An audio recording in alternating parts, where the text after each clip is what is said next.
ICSE 2023 के important physics के question को मैं यहाँ पर डिस्कस कर ले रहा हूँ न्यूमेरिकल के फॉर्म में, क्योंकि न्यूमेरिकल्स बहुत ज्यादा इम्पोर्टेंट है और न सिर्फ ऑब्जेक्टिव बल्कि सब्जेक्टिव में भी आपके पूछे जाएंगे। तो इस तरह का एक क्वेश्चन रहेगा कि a man can open a nut by applying a force of 150 newton. आपको एक लीवर हैंडल है, इसका लेंथ दे दिया गया 0.4 मीटर। तो अब आप इसका आंसर बताइए। तो applying the force of 60 Newton, अगर वह इसी लेंथ पर वो हैंडल को ओपन करता है बाय अप्लाइंग 60 न्यूटन, तो फोर्स 1 है 150 न्यूटन, फिर लेंथ कितना है, एल दे दिया गया है 0.4 मीटर। तो F2 60 न्यूटन होने पर L2 क्या हो जाएगा, what should be the length of the handle अगर वो 60 न्यूटन का बल अप्लाई करता है। तो इसके लिए जैसा कि आपको मैंने बार बार बताया, फॉर्मूला का यूज करेंगे, फोर्स इनटू परपेंडिकुलर डिस्टेंस, और जो टॉर्क रिक्वायर्ड होगा तो F1 into L1 equals F2 into L2। अब F1 हमारा दिया हुआ है 150 और 0.4, तो 60 इंटू L2। अब यहाँ पर L2 हम निकाल देंगे तो 150 को जिस तरह से 0.4 करते हैं तो उससे हमारा डिवीजन कर देंगे 60 से, तो कुल मिला के हमें ये रिजल्ट मिल जाएगा। बताने का मतलब है कि 1 मीटर मिल जाएगा। और यहाँ पर यूनिट लिखना याद रखेंगे। न्यूमेरिकल्स के फॉर्मूला के साथ मैं ट्रिक बता दे रहा हूं, अगर आप फिजिक्स आईसीएसई 2023 में न्यूमेरिकल्स इसी तरह से सॉल्व करेंगे। सेकेंड क्वेश्चन है, perpendicular distance between of the point of application of force, जहां पर फोर्स लगाया जा रहा है और वहां पर परपेंडिकुलर डिस्टेंस है, एंड टर्निंग पॉइंट वहीं पर दिखला रहा है 175 मीटर, और जब फोर्स 80 न्यूटन का एक्ट होता है रिजिड बॉडी पर, तो आपको मोमेंट ऑफ फोर्स कैलकुलेट करना है। तो फोर्स हमारा 80 न्यूटन लग रहा है, परपेंडिकुलर डिस्टेंस है 1.7 न्यूटन मीटर। तो मोमेंट ऑफ फोर्स निकलना होगा F into perpendicular distance, simple formula है। तो 80 इंटू 175 से मल्टीप्लाई हम लोग कर देंगे 140 न्यूटन मीटर में आंसर आ जाएगा। यानी कि फॉर्मूला लिखने से पहले देयरफॉर का आप सिंबल लिखेंगे जिससे कि रिजल्ट का कैलकुलेशन करना है। ये शॉर्टर न्यूमेरिकल्स हैं। Calculate the minimum distance between point of application of force and axis of rotation of rigid body। यहाँ पर फोर्स 150 न्यूटन अप्लाई है या प्रोड्यूस करता है, a moment of force 25.75 newton metre, जो भी ये मोमेंट प्रोड्यूस हो रहा है। तो moment of force equals force into force perpendicular distance होता है। ये फॉर्मूला हम लोग बहुत अच्छी तरह से जानते हैं, अभी ऊपर बनाया था। तो मोमेंट ऑफ फोर्स है 25.75 इक्वल्स कर देंगे फोर्स है 125 इंटू परपेंडिकुलर डिस्टेंस। तो परपेंडिकुलर डिस्टेंस बहुत आसानी से निकल जाएगा, हमको इसके डिवाइड में 125 आ जाएगा, तो ये डेसिमल में चलाएगा 0.206 मीटर। ये आपके आंसर होने जा रहे हैं। इसी तरह से एक कपल ऑफ 150 न्यूटन एक्ट करता है ऑन ए रिजिड बॉडी, और जो आर्म ऑफ कपल है 85 सेंटीमीटर डिस्टेंस दिया हुआ है, तो कैलकुलेट करता है moment of couples in SI system. ऊपर वाले में मीटर था, एसआई सिस्टम में है। तो moment of couple force into arm of couple होता है, ऐसे में 15 इंटू 85 न्यूटन सेंटीमीटर है। चूंकि हमारे पास यहाँ पर ए 80 सेंटीमीटर में है, तो अब फोर्स न्यूटन मीटर में है, तो मीटर सेंटीमीटर है। अब सेंटीमीटर को मीटर में बदलने के लिए 1/100 से डिवाइड कर देंगे 15 इंटू 15 को, और यहाँ पर हमको एफ रिजल्ट मिल जाएगा और 12.75 न्यूटन मीटर। ये क्वेश्चन के आंसर इसी तरह से बनने हैं, और अगर आप बनाते हैं मार्क्स मिलेंगे। देखिए, मेरा उद्देश्य कुल है कि अच्छी तरह से आपको न्यूमेरिकल्स में मार्क्स आ सके। कुल मिला के इसी पॉइंट ऑफ व्यू से मैं न्यूमेरिकल्स कुछ बता दे रहा हूं। इंपॉर्टेंट न्यूमेरिकल्स इसी तरह के रहने की उम्मीदें हैं।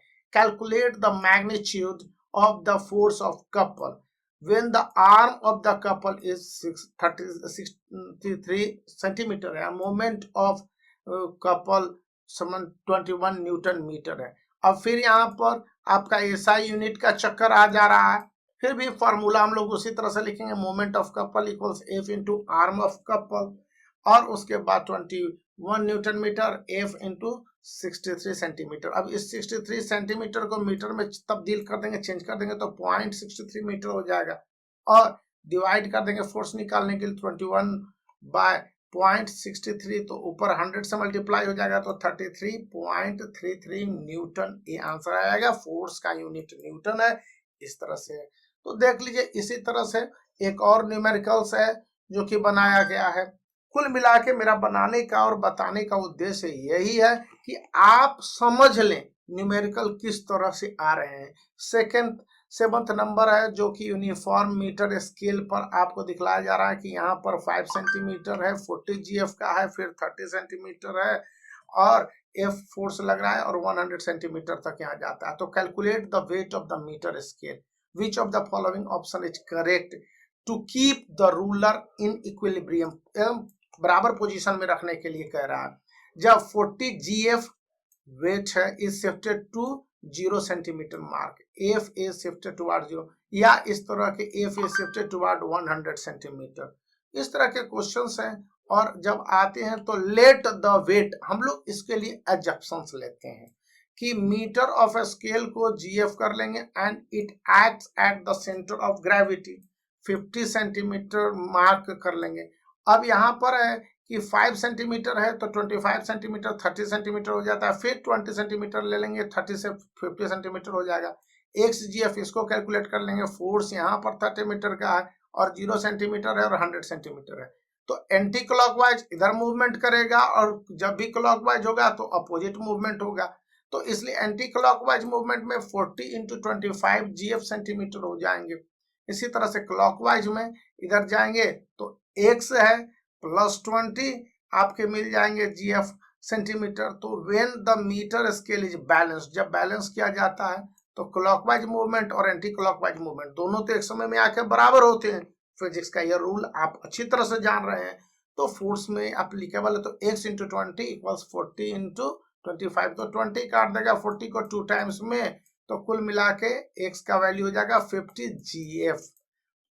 वेट ऑफ मीटर स्केल जहां पर आपके 50 GF हो जाते हैं, F is shifted towards 0 centimetre, तो 0 की ओर शिफ्ट कर जाएगा क्योंकि अब बीचों बीच आ रहा है। तो इस तरह से एक दो क्वेश्चंस और हैं सेंट्रीपिटल और सेंट्रीफ्यूगल फोर्स के बारे में देख लीजिए अच्छी तरह से। एक है जो कि सूडो फोर्स है, सेंट्रीफ्यूगल फोर्स, तो इस तरह से आप अच्छी तरह से देख लें। फिर एक फार्मूला है एनर्जी को लेकर, मैथ का है, न्यूमेरिकल्स कि 4000 जूल है जो डिस्प्लेसमेंट लेता है 8 मीटर में, कैलकुलेट फोर्स और पावर। तो एनर्जी का फार्मूला लगा देंगे, 4000 जूल है, W equals FS cos theta भी होता है, लेकिन यहाँ पर आप सिंपल फार्मूला यूज करेंगे और फोर्स निकाल लेंगे F। इस तरह से चूंकि क्रॉस मल्टीप्लीकेशन में इधर चलाएगा, इस 0 से 0 को काट सकता है, फिर 8 से 40 को काट लेगा, तो वो इस तरह से आपके पास रिजल्ट मिल जाएंगे। 50 न्यूटन है, और इसके बाद पावर भी निकाल देंगे, power equals work by time होता है। इस तरह से आप जब देखेंगे कि ग्रेविटी से संबंधित क्वेश्चन है तो वहां पर भी आपका G इक्वल्स 9.8 मीटर पर सेकेंड स्क्वायर दिया हुआ रहेगा। तो फोर्स निकालने के लिए mg है, फोर्स आपके पास मैग्नीट्यूड इनटू ग्रेविटी होता है ना, वो यहाँ उसी तरह से है। तो वर्क डन, डिस्टेंस यहाँ पर दिया हुआ है, तो वर्क डन यानी फोर्स इनटू डिस्प्लेसमेंट।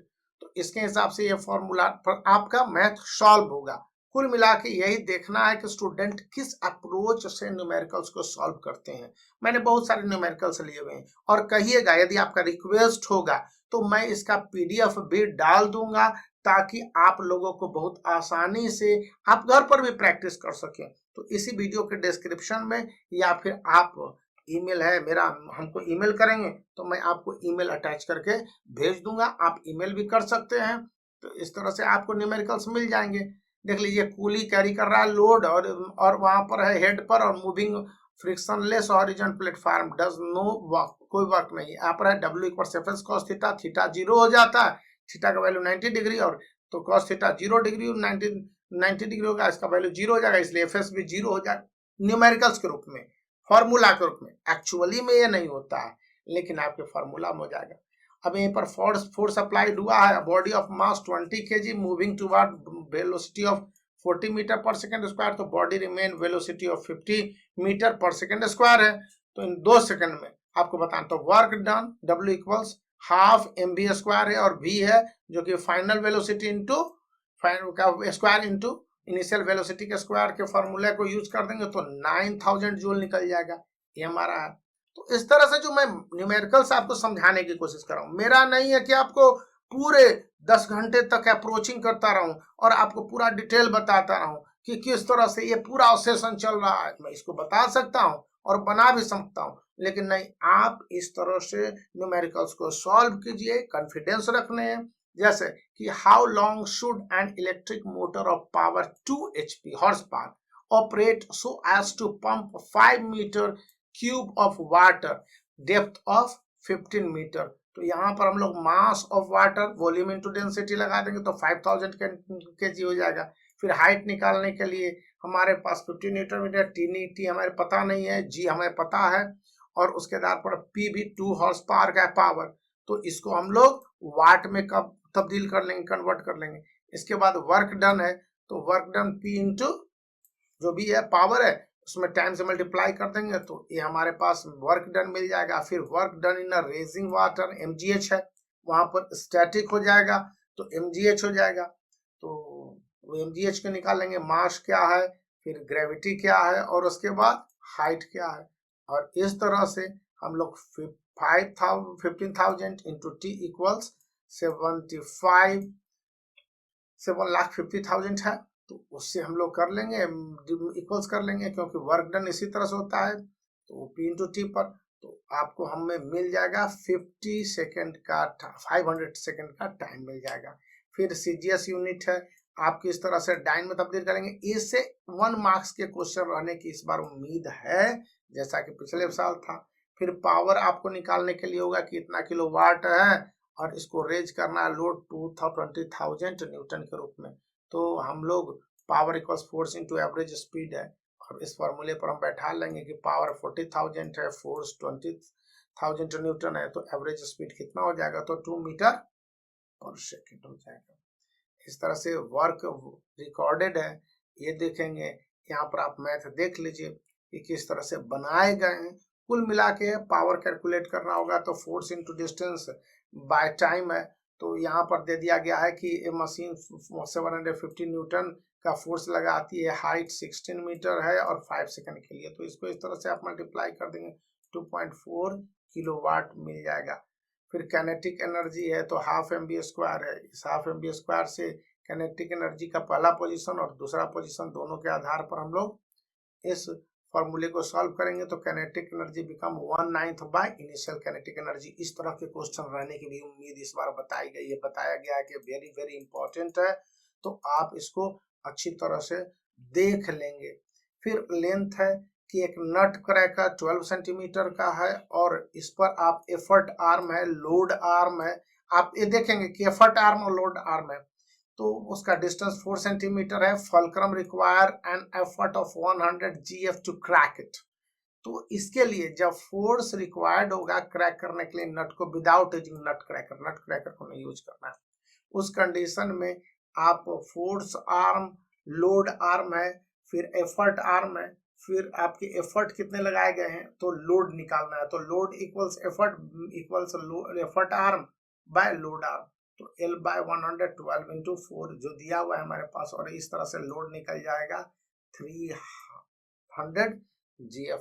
तो ये भी आपके क्वेश्चन है। इसी तरह से क्रो बार का है, वही फलक्रम वाला सिचुएशन है, लोड है, एफर्ट है, तो लेंथ है 100 सेंटीमीटर और लिफ्ट करता है 5 kgf को, तो यहाँ पर एक fulcrum at a distance of 20 centimetre load है, तो आप मैकेनिकल एडवांटेज देखेंगे क्रो बार का, और एफर्ट अप्लाइड क्या होता है, तो लोड 5 kgf है, लोड आर्म 20 है, तो इसके आधार पर मैकेनिकल एडवांटेज है load arm bye effort arm 80/24 होता है। Mechanical arm load bye effort है, तो एफर्ट कितना हो जाएगा L बाय M 5/4 1.25 25 kgf का।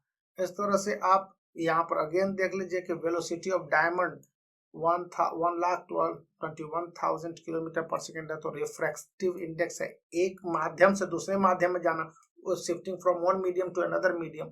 तो यहाँ पर डायमंड का देख लेंगे जो स्पीड ऑफ लाइट है, और इसको हम लोग मीटर पर सेकेंड स्क्वायर में निकालेंगे। Refractive index of the diamond, तो speed of light in air और speed of light in diamond, और किसी न किसी हमको एक माध्यम के साथ चेंज सा ही रिफ्रैक्टिव इंडेक्स निकालना है। तो उस कंडीशन में हमारे पास इसको 121/6 है, और ऊपर आपको एयर में हम एयर से निकाल लेते हैं, और इसके बाद जो इनका बीच का रेशियो आएगा वो हमारा आंसर हो जाएगा। इसी तरह से अप्रोक्सीमेट वैल्यू है जो कि हम देख लेंगे एयर का, ग्लास का, और refractive index of glass with respect to air. यहाँ पर एयर दिया हुआ है तो speed of light in air दे दिया गया है, speed of light in glass है। अब refractive index of glass with respect to air है, तो पहले आपको एयर में देंगे, फिर ग्लास में देंगे, और इसको कंपैरिजन कर देंगे, जो भी इसका रेशियो निकाल लेंगे तो वो हमारे पास हो जाएगा। इसी तरह से 3/2 यानी कि हाफ। फिर रिफ्रैक्टिव इंडेक्स निकालने का एक वेरी इंपॉर्टेंट फॉर्मूला यहाँ पर है, जिसके आधार पर हम लोग बता सकते हैं कि म्यू को निकालने के लिए 3.2 है, तो हाफ इस तरह से कर लेंगे। तो ये सिंपल है जो कि आप कर सकते हैं। तो जब आप ये कर सकते हैं तो करने, फिर स्नेल का लॉ है कि स्नेल लॉ के आधार पर रिफ्रैक्टिव इंडेक्स 3/2 है, तो आप लाइट जो इंसिडेंट हो रही है एंगल 45 डिग्री में, तो उसको आप कंपैरिजन कर लीजिए।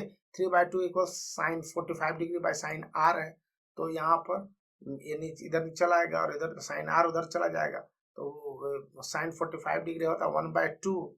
अब 1/2 इधर 2 चला जाएगा, तो 2 नीचे आ जाएगा, यानी कि यहाँ पर 2 चला आया, फिर 3 इसके बगल में आया, ये क्रॉस मल्टीप्लीकेशन हो गया, ये इधर चला गया, ए इधर चला आया, और ए इधर चला गया, लेकिन उसका तो 1/√2 है, तो ये नीचे चला आएगा।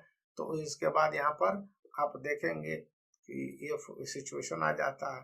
तो अब इससे इस √2 से इस 2 को काटेंगे, √2 टाइम्स, और नीचे 3 है तो √2/3। एक क्वेश्चन के आंसर है जो आपको बनेंगे, और इसी तरह से न्यूमेरिकल्स है, अप्रोच करके रखने हैं, और यही आपके फॉर्मूला है। तो बाकी के लिए यदि आपको जरूरत होगी तो मैंने पूरा एक वीडियो बनाया हुआ है, पूरा देखेंगे कि पूरा न्यूमेरिकल्स ही है, और लगभग सभी चैप्टर को कवर्ड किया गया है। तो यदि आपको जरूरत पड़ेगी, वाकई में you need it, you must mail मेरा आईडी है, मैं आपको इस वीडियो के अंत में दे दूंगा, और आपको मैं सेंड कर दूंगा मेल पर, आप देख लो मेल से। महज 2 MB का फाइल है, और यहाँ पर है, तो आप उसको मेल कर दो, मैं आपको दे दूंगा। Bye for now. तो इस वीडियो को लाइक करने के साथ चैनल को सब्सक्राइब कीजिए, और वीडियो को दोस्तों के बीच में शेयर भी करना याद रखिए। बाय।